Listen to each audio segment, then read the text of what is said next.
Do you have a paranormal encounter you'd like to share with us? Send us an email with your story for a chance of it being featured on Weird World. From a widower's nostalgic voyage to sun-drenched 1960s Hoylake amidst a violent thunderstorm, to two schoolgirls' surreal encounter with a medieval cottage on a familiar hilltop path, to a father's bewildering vision of medieval boats at a Welsh castle, the following are three more authentic and compelling accounts that demonstrate the fascinating and mysterious phenomenon of time slips. The summer of '66. In the heart of the Wirral Peninsula, a remarkable incident unfolded on the fateful night of Wednesday, June the 11th, 1997. As violent thunderstorms raged overhead, casting an eerie glow across the sky, a 67-year-old widower named Jimmy vanished from his home in Hoylake, leaving his two sons, Roger and Martin, to search frantically for him. The storms that night were unlike any the residents of Wirral had ever witnessed. Strange forked lightning danced across the clouds, accompanied by a loud crackling and fizzing sound that seemed to shake the very foundations of the peninsula. Jimmy, who had been battling clinical depression, had last been seen walking near the Hoylake promenade, but his current whereabouts were unknown.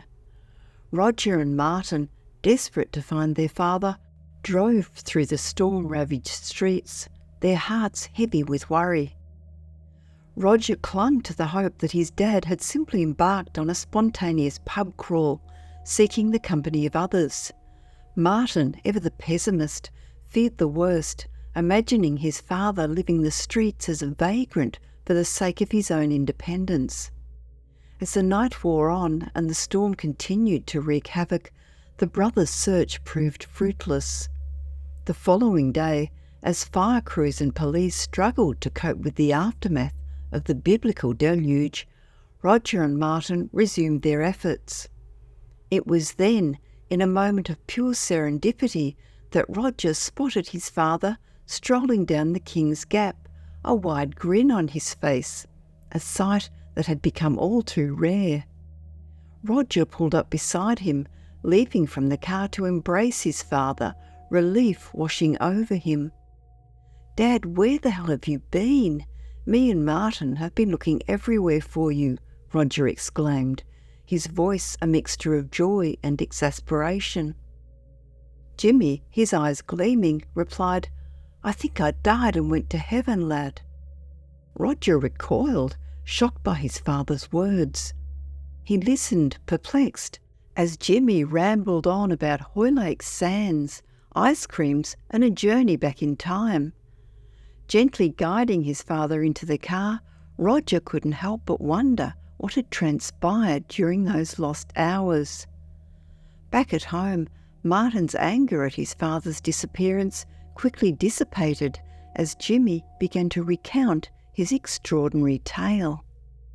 The brothers listened, captivated, as their father spoke of sneaking out into the storm, drawn by the hypnotic dance of the lightning. He described a blinding hot light that had enveloped him and how he had awoken to find himself standing beneath a fierce summer sun, the sky a perfect baby blue.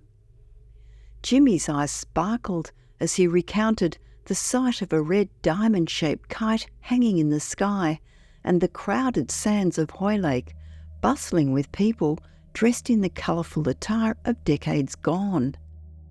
He spoke of the late 1950s and 1960s when he was a young man in his 30s, a time when life was simpler and his health worries were non-existent. As he wandered through the sands, feeling the sun's warmth drying his rain-soaked clothes, Jimmy had felt a sense of pure, unadulterated joy. The depression that had plagued him for so long seemed to evaporate, replaced by a newfound zest for life. Through conversations with the bemused beachgoers, Jimmy learned that he had somehow been transported back to the year 1966. For a brief moment, he had considered the possibility of staying, of embracing this nostalgic paradise and leaving behind the troubles of 1997. But the thought of his sons and the life he had built pulled him back to the present. Jimmy spoke of the music of the Beatles drifting from a nearby transistor radio and the laughter of children playing on the sand. He described the 99er ice cream hut and the realisation that his modern credit card would be of no use in this antiquated time. As he had walked the familiar streets of Hoylake, visiting the woolcraft shop where his mother and auntie had once bought wool for his childhood jumpers, the trustees' savings bank on the corner of Wood Street, and the DIY shop where his uncle always sent him for screws and nails, Jimmy had felt a profound sense of belonging. But just as a pink paraffin van passed by, the world of 1966 vanished, replaced by the dreary and drizzly reality of 1997. Despite the urging of his sons, who feared for his mental health, Jimmy remained steadfast in his belief that his journey had been real. Nevertheless, he visited his doctor. To Jimmy's surprise, the doctor listened intently, fascinated by the tale, and expressed his belief that Jimmy had indeed experienced a phenomenon yet to be explained by science, rather than a hallucination. "I still have the trainers with the sand in them," Jimmy had said, a wistful smile playing on his lips. "The sands of 1966, the only bit of my past I could save, and I'll treasure that sand. I know some people might say I'm potty, but I don't care what they say or think. I went back there, Doctor." Medieval Hilltop Cottage. In the mid-1970s, a teenage girl named Angela and her friend set out on a familiar journey up the steep path between the pine trees of Beacon Hill, overlooking the picturesque town of Penrith, England. Angela, a frequent climber of the hill when not attending classes at the local secondary school, found solace in the popular walk that many locals enjoyed. On a scorching day in August 1976, the two girls began their ascent from Beacon Edge, following the footpath that typically took a mere 15 minutes to complete. The path, characterised by its abrupt angles and zigzag pattern through the dense trees, seemed to transport them away from the everyday world. As they navigated the craggy sandstone outcrops, an eerie sensation crept over them, as if unseen eyes were watching from the woods on either side. Angela and her friend continued their climb, engaging in lively conversation, paying little attention to their surroundings, which they had become intimately familiar with over the years. However, as they progressed, Angela noticed a peculiar shift in the atmosphere, describing it as heavy and reminiscent of an impending thunderstorm. The girls turned a corner and abruptly came to a halt, their eyes fixed upon an unexpected sight.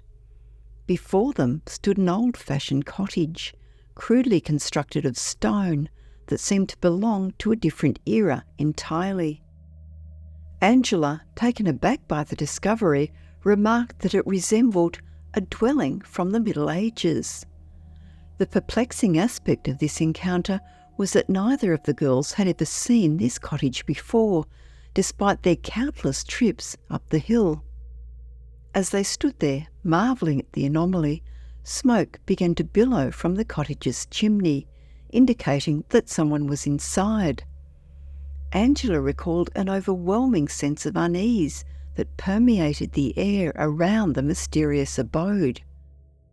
Exchanging a glance, the two girls noticed the door slowly creaking open, and without a second thought, they turned and fled down the path. Months passed before Angela mustered the courage to ascend the hill once more, driven by a burning curiosity to investigate the bewildering encounter. To her astonishment, the cottage had vanished, leaving no trace of its existence. Angela's friend, deeply unsettled by the experience, refused to discuss it further, leaving Angela to confront the experience alone.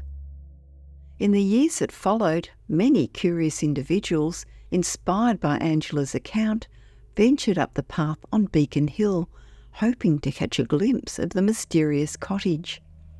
Yet none reported even the slightest hint of anything out of the ordinary. The story of Angela and her friend's unique encounter has remained an unsolved mystery and continues to be an inspiring piece of Penrith's local folklore. Flotilla of medieval boats. In the summer of 1998, Roger Sutton, along with his wife Hannah and their 2 children, embarked on a family trip to Pembroke Castle in Wales. The ancient fortress, nestled along the banks of the River Cleddau, promised a day filled with history and adventure. As the family made their way up the winding stone staircase of the castle's tower, Roger found himself a flight or two ahead of his loved ones. Eager to take in the breathtaking views from the top, he quickened his pace, his footsteps echoing against the weathered walls. Upon reaching the summit of the tower on that fateful day, Roger stepped towards the parapet and gazed out over the river below. To his astonishment, the waterway was teeming with medieval boats, their colourful pennants fluttering in the gentle breeze. The sight was so vivid and authentic that Roger couldn't help but assume there must be a festival or a historical reenactment taking place.